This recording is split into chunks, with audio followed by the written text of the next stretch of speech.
Praise lord children, దేవునికి అనేకమైన వందనాలు. దేవుడు మరి యొక్క ఆదివారం మనకు ప్రభు దినం, యేసు ప్రభు తిరిగి లేచిన దినమున మనకు దేవుడిచ్చిన యొక్క తరుణం బట్టి దేవునికి ఎంతో వందనాలు. ప్రేయర్ చేసుకొని మనం లెసన్లోకి వెళ్దాము. ప్రేమగల మా పరలోకపు తండ్రి, మా గొప్ప దేవానికి వందనాలు. మీరెంతైనా నమ్మదగిన దేవుడు. మేము నాయన మంచివారం కాదు, నమ్మకమైన వారం కాదు, కానీ మీరు మా పక్షాన్ని ఎంతో నమ్మకమైన దేవుడవుగా మీరు ఉంటున్న విధానం బట్టి నీకు వందనాలు చెల్లిస్తూ, ఆ యొక్క సిలువ మీద మీరు చేసిన ఆ యొక్క గొప్ప బలియాగం బట్టి నేను మరి ఒకసారి స్తుతించి గణపరిచి ఆరాధించుకుంటూ ఈ యొక్క ఉదయకాలంలో పిల్లలతో మీరే మాట్లాడమని త్వరగా రానయ్యున్న యేసే పరిశుద్ధమైన నామమున ప్రార్థించి వేడుకుంటున్నాం తండ్రి, ఆమెన్. మనము యేసుప్రభు ఏ విధంగా ఆ యొక్క సిలువ మీద మాట్లాడిన మాటలను చూసుకుందాం ఒకసారి.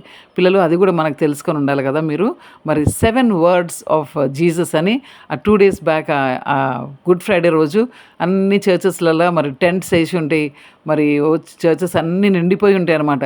ఈ 7 words మరి అక్కడ చెప్పబడతా ఉంటాయి అన్నమాట ఆ యొక్క గుడ్ ఫ్రైడే రోజు.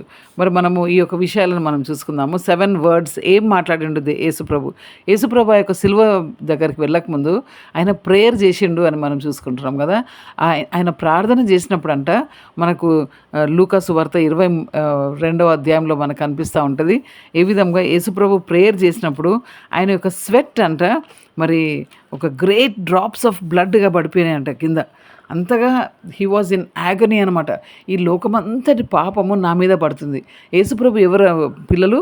యేసుప్రభు ఒక పరిశుద్ధమైన దేవుడు. మనకు 1 Peter 2nd chapter మనకు చివరి వచనంలో మనకు అనిపిస్తుంది, చివరి వచనాలలో హూ డిడ్ నో సిన్, ఆయన పాపము చేయలేదు, పాపము లేని దేవుడు అనమాట. హీఈస్ విదౌట్ సిన్ అని మనకు దేవుని యొక్క వాక్యంలో మనకు అనిపిస్తుంది. ఇలాంటి దేవుడు అంత గొప్ప పాపము లేనివాడు. ఆయన యొక్క పుట్టుక కూడా పాపము లేని పుట్టుక. ఆయన కేవలము ఒక స్త్రీకి జన్మించిండు, స్త్రీ పురుషులకు కాదు, ఓన్లీ టు అ మదర్ అనమాట. ఆయన సీడ్ ఆఫ్ ఎ ఉమన్ అని మనకు అనిపిస్తూ ఉంటుంది బైబిల్లో. కాబట్టి ఆయన పాపము లేని దేవుడు అని మనకు తెలుస్తాము. ఈ పాపము లేని దేవుని మీద లోక పాపములంతా ఆయన మీద పడ్డవి అని అంటే అది ఎంతో ఆయనకు ఒక వేదన ఉండే అనమాట. Agony, he was in agony. ఎంత యాగనీ అంటే మరి ఒక పాపం విషయం ఆయన ఆలోచించినప్పుడు మరి ఆ యొక్క చెమట రక్తం గ్రేట్ డ్రాప్స్ ఆఫ్ బ్లడ్గా నేల మీద పడ్డాయంట. అంటే ఈ యొక్క గ్రౌండ్, ఏ నేల నుండి దేవుడు మానవుని చేసిండో, మనల్ని ఏ నేల నుండి అయితే మట్టితో చేసిండు కదా, ఆ మట్టిలో పడ్డాయంట ఆ యొక్క గ్రేట్ డ్రాప్స్ ఆఫ్ బ్లడ్. కాబట్టి మనం ఆ యొక్క విషయం కూడా ధ్యానించవచ్చు అనమాట. కాబట్టి యేసుప్రభు ఆ యొక్క సిలువకు వెళ్ళినప్పుడు మరి సిలువ మీద మరి ఆయనను ఏ విధంగా సిలువ మోసుకొని ఆయన ఆ యొక్క గొలగోతా కొండ మీదకి అంత పెద్ద బరువైన ఆ యొక్క సిలువ మంచిగా పాలిష్ అయ్యి లేదనమాట. ఇట్ వాజ్ అ ట్రీ అనమాట, ఒక జస్ట్ చెట్టు మొద్దు అనమాట. అది ఆయన భుజం మీద పెట్టుకొని ఆయన వెళ్ళిండు అనమాట. కాబట్టి ఏ విధంగా వెళ్తుంటే కొరడా దెబ్బలు కొట్టడం, ఆయనను ఆ ముండ్ల కిరీటం పెట్టడము, అంతేకాకుండా ఆ సిలువ మీద ఆయనను మేకులతో పెట్టి మరి ఆ సిలువను ఆ విధంగా దించడము ఎంతో భయంకరమైన వేదన, బాధ అనమాట. అది ఎవరి కొరకు యేసుప్రభు భరించిండు అంటే నా కొరకు, నీ కొరకు, పాపులమైన మన కొరకు, ఈ లోక పాపులందరి కొరకు కూడా యేసుప్రభు బలి అయిపోయింది అనమాట. కాబట్టి ఆయన మాట్లాడిన చివరి మాటలను మనం చూసుకుందాము. మరి లూకా సువార్త 23:34 ఫస్ట్ వర్డ్ యేసుప్రభు మాట్లాడిన మాట అనమాట. లూక్ 23:34లో father forgive them for they know not what they do. తండ్రి వీరేం చేయుచున్నారో వీరెరుగరు కనుక వీరిని క్షమించు అని ఈ లోకమంతా అక్కడ ఉండేవారనే కాదు, ఆ సిలువ దగ్గర ఎవరైతే ఆయనను అంత భయంకరంగా బాధ పెడుతుంటారో వాళ్ళ కొరకే కాదు, ప్రతి ఒక్క మానవుడు, పుట్టిన వారికి, పుట్టబోయే వారికి, ఇప్పుడు ఉండేవారికి, ప్రతి ఒక్కరిని కూడా దేవుడు క్షమించిండు అనమాట. ఆ యొక్క సిలువ మీద యేసుప్రభు మరి క్షమించిండు అని మనం చూడొచ్చు అనమాట.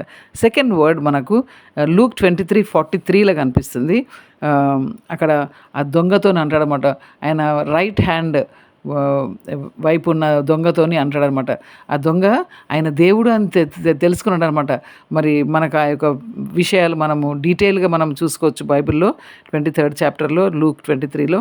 మరి today thou shall be with me in paradise అంటాడు. ఈరోజు నువ్వు నాతో కూడా పరదైసులో ఉంటావు అని చెప్పిండు అనమాట. కాబట్టి ఒక వ్యక్తి చనిపోగానే ఆత్మ వెంటనే మరి ఆ దినాలలో పరదైసు అని ఉంటుండే అనమాట. తర్వాత యేసుప్రభు చనిపోయిన తర్వాత ఆ ప్యారడైజ్లో ఉండే వారందరినీ కూడా పరలోకాన్ని తీసుకొని వెళ్ళిండ్రని మనకు దేవుని వాక్యంలో మనకు చెప్పబడి ఉన్నది. కాబట్టి ఈరోజు నువ్వు నాతో ఉంటావు పరదైస్లో అంటే, నేను ఈరోజు చనిపోతాను, నువ్వు కూడా చనిపోతావు, చనిపోయిన తర్వాత నువ్వు నాతో వస్తావు అని అక్కడ ఒక అష్యూరెన్స్ ఇస్తున్నాడు అనమాట ఆ యొక్క థీఫ్కి. ఎందుకంటే ఆయన దేవుని కుమారుడు అని తెలుసుకున్నాడు. ఇంకొక థీఫ్ తెలుసుకోలేదనమాట. ఆయన నిందించిండు, అవమానపరిచిండు ఆ యొక్క సిలువ మీద. కాబట్టి ఒక దొంగ రైట్ హ్యాండ్ వైపు ఉన్న దొంగ, కుడివైపు ఉన్న దొంగ ఆయన రక్షింపబడ్డాడు అని మనం చెప్పొచ్చు అనమాట. థర్డ్ వర్డ్ మరి ఆ 7 వర్డ్స్లలో థర్డ్ వర్డ్ ఏంటంటే జాన్ 19:26-27 ఉన్నది.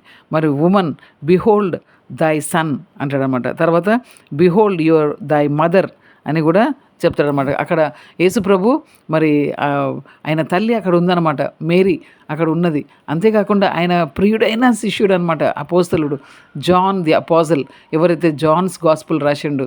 అంతేకాకుండా మరి 1 జాన్, 2 జాన్, 3 జాన్, రెవల్యూషన్, మరి ఇవి రాసిన ఈ 5 బుక్స్ రాసిన ఆ యొక్క జాన్ చాలా ప్రియుడు అనమాట. ఆయన ఎప్పుడు కూడా యేసుప్రభువుకు దగ్గర ఆనుకొని ఉంటుండే అనమాట.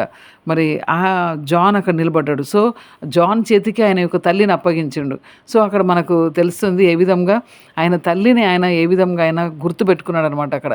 మరి కాబట్టి పిల్లలు మరి పేరెంట్స్ పక్షాన మీరు ఏ విధంగా ఉండాలనో కూడా మరి ఈ సిలువ దగ్గర మనం నేర్చుకోవచ్చు అనమాట. సో సిలువ దగ్గర మనం ఎన్నో విషయాలు మనము నేర్చుకోవచ్చు అనమాట.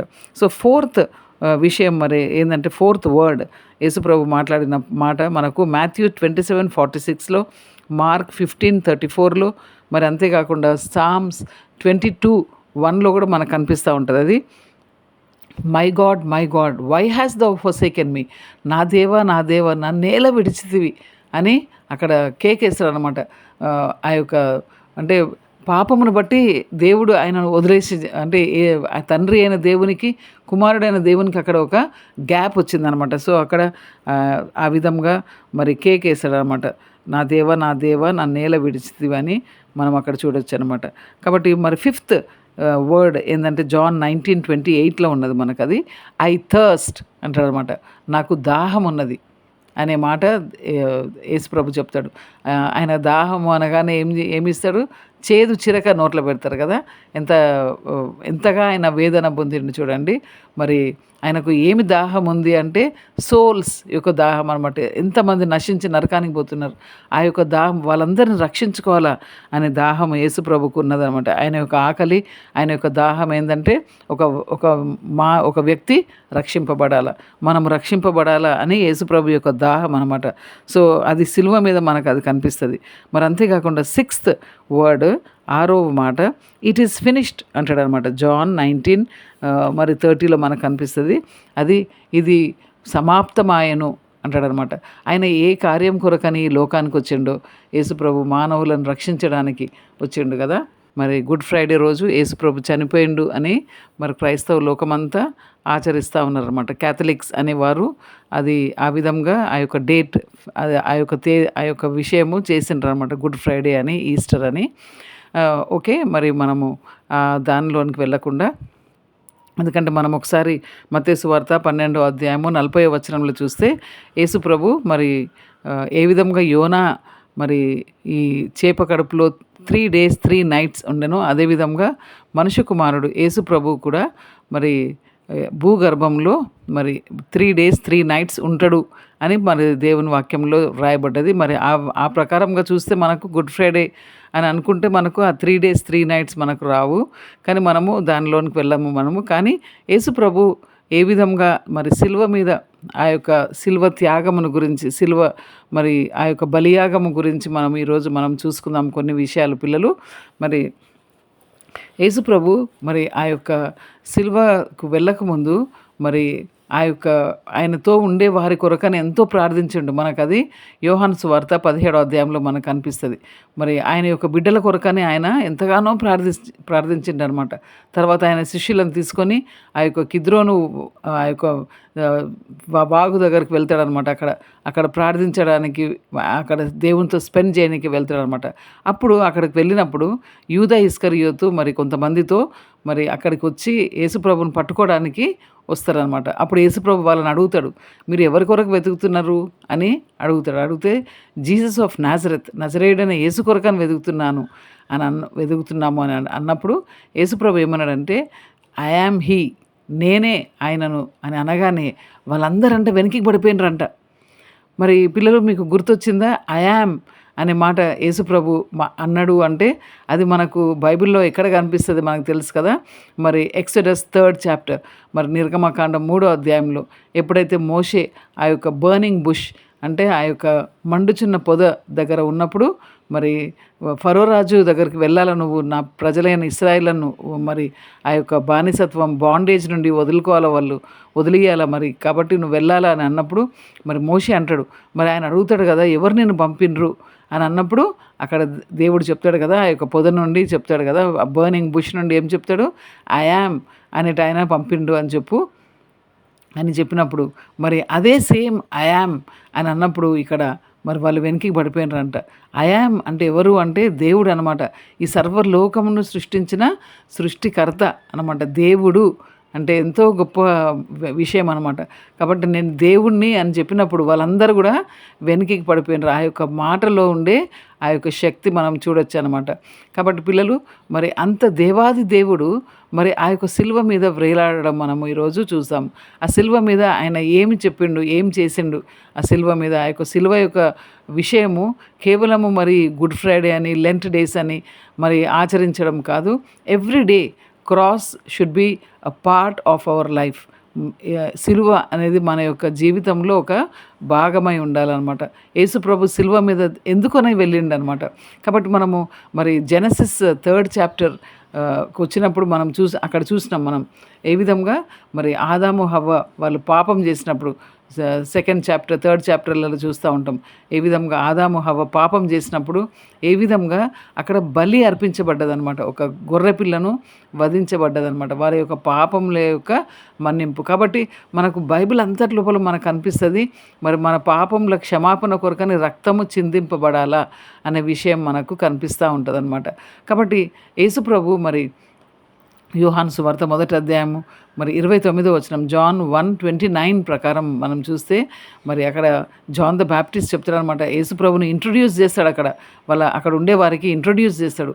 Behold the lamb of God which taketh away the sin of the world అనే మాట చెప్తాడనమాట. అంటే ఇదిగో లోక పాపములను తీసివేసే దేవుని గొర్రెపిల్ల, మోసుకొని పోయే దేవుని గొర్రెపిల్ల అని యేసుప్రభును ఒక గొర్రెపిల్లగా అక్కడ ఇంట్రొడ్యూస్ చేస్తాడనమాట. కాబట్టి first time when Jesus came to this earth he came as a lamb అని మనము మరి ప్రీవియస్ డానియల్ లెసన్స్లలో కూడా మనం చూసుకున్నాం. ఏ విధంగా యేసుప్రభు మరి ఒక గొర్రె పిల్లగా వచ్చిండనమాట. First time he came as a lamb. 2025 years back Jesus came to this earth as a lamb అనమాట. ఎందుకు వచ్చిండు ఒక గొర్రె పిల్లలాగా అంటే నా పాపం కొరకు నీ పాపం కొరకు మరి బలి అయిపోవడానికి వచ్చిండు అని మనం చూసుకుంటున్నాం దేవుని యొక్క వాక్యంలో. ప్రభు ఈ లోకానికి వచ్చిన కారణమే మరి నశించే దానిని వెదకి రక్షించడానికి. Son of man is come to seek and save that which was last అనే మాట మనకు దేవుని యొక్క వాక్యంలో మనకు అనిపిస్తూ ఉంటుంది. కాబట్టి ఇది ఆ యొక్క కార్యము సమాప్తమైంది. యేసుప్రభు ఎందుకు ఈ లోకానికి వచ్చిండో అది ఫినిష్డ్ అనే మాట చెప్తాడనమాట. 6th word. 7th word, father into thy hands I commit my spirit అనే మాట అంటాడు. Luke 23:46 మనకు అనిపిస్తుంది అన్నమాట. తండ్రి నీ చేతికి నా ఆత్మను అప్పగిస్తున్నా అనే మాట ఆయన చివరికి మాట్లాడతాడనమాట. అయిన తర్వాత ఆయన యొక్క ప్రాణము అప్పగించేస్తాడనమాట. ఐ కమెండ్ మై స్పిరిట్ అంట. Father into thy hands I commend my spirit అంటే నేను నా యొక్క ఆత్మని నీ చేతికి అప్పగిస్తున్నా అని చెప్పేసి ఆయన అక్కడ చనిపోతాడనమాట. కాబట్టి మరి దేవుని వాక్యంలో మనకు యేసుప్రభు యొక్క ఆ యొక్క సిలువ మరణము మనకు కనిపిస్తుంది. కాబట్టి మరి ఈ యొక్క విషయం మనము జస్ట్ ఈ గుడ్ ఫ్రైడే రోజు లేకుంటే మరి గుడ్ ఫ్రైడే, ఈస్టర్ ఇటువంటి విషయాలనే కాదు, మనము ఎవ్రీడే క్రాస్ మనం ఆలోచించాలన్నమాట. ఎప్పుడైతే క్రాస్ మన మైండ్‌లో ఉంటదో మనకు వచ్చే ప్రతిరోజు వచ్చే కష్టాలు, నష్టాలు ఇవన్నీ కూడా మనకు జస్ట్ లైట్ అఫ్లిక్షన్ మాదిరి ఉంటదనమాట. ఎప్పుడైతే ఆ క్రాస్ మన యొక్క మైండ్‌లో ఉంటదో, యేసుప్రభు ఎంతగా భరించిండు. మరి యేసుప్రభు నా కొరకు అంతగా శ్రమ పడ్డాడు కదా! మరి నేను ఆయన కొరకని నేను ఏం చేస్తున్నా అనే మాట మరి ఇంగ్లీష్లో మంచి మాట ఉంటుంది. I gave my life for the what has thou given for me అనే ఒక పాట ఉంటుందన్నమాట. సో కాబట్టి మనము ఆ విధంగా యేసుప్రభువు తన ప్రాణం మన కొరకు అర్పించిండు. విలువైన ప్రశస్తమైన రక్తం మన కొరకని కార్చిండు. మరి మనము ఆయన కొరకని ఈ లోకంలో శ్రమ పడాల. కాబట్టి మరి అంతేకాకుండా యేసుప్రభుని వాళ్ళు మరి ఆ యొక్క శిలువ మీద చనిపోయిన తర్వాత తీసుకొని వెళ్ళి మరి అరిమతయ అనే ఊరికి చెందిన యోసేపు యొక్క క్రొత్త సమాధిలో ఆయనను పెట్టేస్తారనమాట. పెట్టేసిన తర్వాత దానికి సీల్ వేసేస్తారంట. ఎందుకంటే 3 days అయినాక లేస్తా అని చెప్పిండు అని చెప్పి వాళ్ళు ఒక సీల్ వేస్తారనమాట ఆ యొక్క సమాధికి. ఎవ్వరు కూడా తీయొద్దు అని. వాళ్ళ సమాధులు ఎట్లుంటాయి అంటే ఒక రాయి దొరిలిస్తారనమాట. ఒక స్టోన్ పెట్టేస్తారు ఆ యొక్క సమాధికి. సో దానికి ఒకసారి సీల్ వేసి సోల్జర్స్ అందరూ అనుకుంటారంట. ఇక్కడ వాళ్ళ శిష్యులు వచ్చి నన్ను ఎత్తుకపోయి ఆయన లేచిండని చెప్తాడా అని చెప్పేసి వాళ్ళు ఆ విధంగా అనుకున్నారు. కానీ యేసుప్రభు వాళ్ళందరూ మంచిగా పండుకొని ఉన్నప్పుడే ఆయన ఆదివారం ఉదయాన లేచేసిండు అనమాట. Okay, Sunday is the Lord's day. Okay, యేసుప్రభు మరణంపై మరి సైతానుపై మరి ఈ లోకముపై మరి సమాధిపై ఆయనకు విజయం దొరికిందనమాట. He had victory over sin, over death, over grave and over the world and over Satan. Okay, so ఇన్ని విషయాల మీద యేసుప్రభుకు విక్టరీ ఇన్ జీసస్ అన్నమాట. రెజరెక్షన్ అంటే పునరుత్థానము. ఆయన యొక్క యేసుప్రభు అంటారు, నేనే పునరుత్థానము జీవము. ఓకే, నా యందు విశ్వాసం ఉంచువాడు చనిపోయినను బ్రతుకును అన్నాడు. కాబట్టి మరి ఇలాంటి గొప్ప విషయాలు దేవుని యొక్క వాక్యంలో ఉన్నాయి. కాబట్టి ఆదివారం ఉదయాన మరి ఈస్టర్ రోజు కాదు మనము దేవుని యొక్క మందిరానికి వెళ్ళేది. ఓకే, క్రిస్మస్, గుడ్ ఫ్రైడే, ఈస్టర్కి వెళ్ళే క్రిస్టియన్స్గా ఉండొద్దు. ఈస్టర్ అనేసి మరి యేసుప్రభు ఈరోజు లేచిండని కాదు. Every Sunday is the Lord's day. So మనము every Lord's day we should be in the house of God. మరి దేవుని యొక్క మందిరంలో ఉండాలా, దేవుని స్తుతించాలా, దేవుని ఆరాధించాలా. ఓకే, కాబట్టి పిల్లలు ఈ యొక్క విషయాలు అర్థం చేసుకోవడానికి దేవుడు మీకు సహాయం చేయను గాక. కాబట్టి ఈ యొక్క సిలువను మనము జ్ఞాపకం చేసుకుంటూ యేసుప్రభు ఏ విధంగా లోక పాపముల కొరకని బలి అయిపోయాడు అనమాట. ఆ యొక్క సిలువ మీద బలి అయిపోయాడు. కాబట్టి మరి బలి అయిపోయిన దేవుడు ఆయనను పాతి పెట్టిండ్రు, అయినా కానీ తిరిగి లేచిండు. He is risen, he's not here అని చెప్తారనమాట. అక్కడ దేవదూత ఆ స్త్రీలు వచ్చి నెక్స్ట్ డే మళ్ళీ ఆ యొక్క బాడీకి అవి పెడదామని చెప్పి వస్తారు. వాళ్ళు గ్రేవ్స్లలో వెతుకుతున్నారు అనమాట. చాలామంది క్రైస్తవులు యేసుప్రభును మరి సమాధులలో వెతుకుతూ ఉన్నారు. కాబట్టి మన దేవుడు యేసుప్రభు లేచిన దేవుడు అనమాట. He's risen, he's not here అని చెప్తాడనమాట. సో మన దేవుడు పునరుత్థానం గల శక్తి గల దేవుడు. కాబట్టి ఆదివారం రోజు పిల్లలు చిన్నప్పుడే మీరు నేర్చుకోండి, Sunday is not my day, it's the Lord's day. మనకు ఏ ఎగ్జామ్స్ ఉన్నా కానీ ఎటువంటిది ఉన్నా కానీ అమ్మో ఇది దేవుని దినము అనే భయం అనేది మనకు ఉండాలన్నమాట. కాబట్టి యేసుప్రభు వచ్చే దినం చాలా దగ్గర పడ్డది పిల్లలు. మరి యేసుప్రభు యొక్క సిలువను ధ్యానిస్తూ మనము ఆయన యొక్క రాకడ కొరకని వేచి ఉందాం. అంతవరకు దేవుడు మనకు సహాయం చేయను గాక.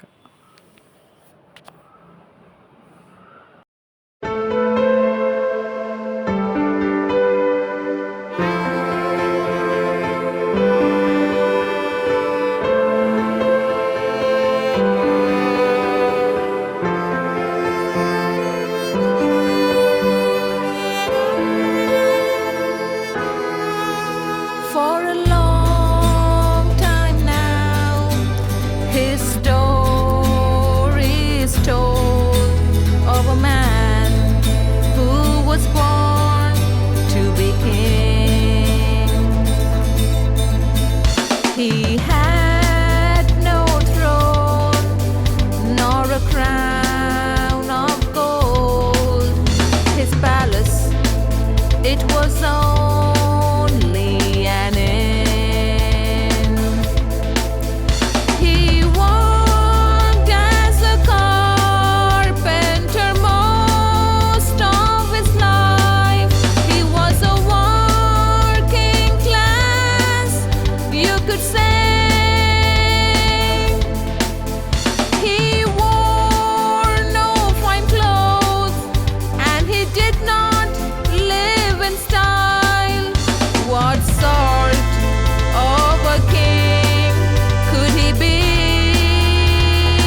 sort of a king could he be?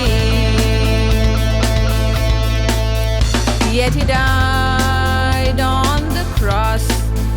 He was sealed in a tomb, and now he says that he did this for me. For he rose from the grave, and the stone rolled away. What sort of a king could he be? What sort of a king could he be?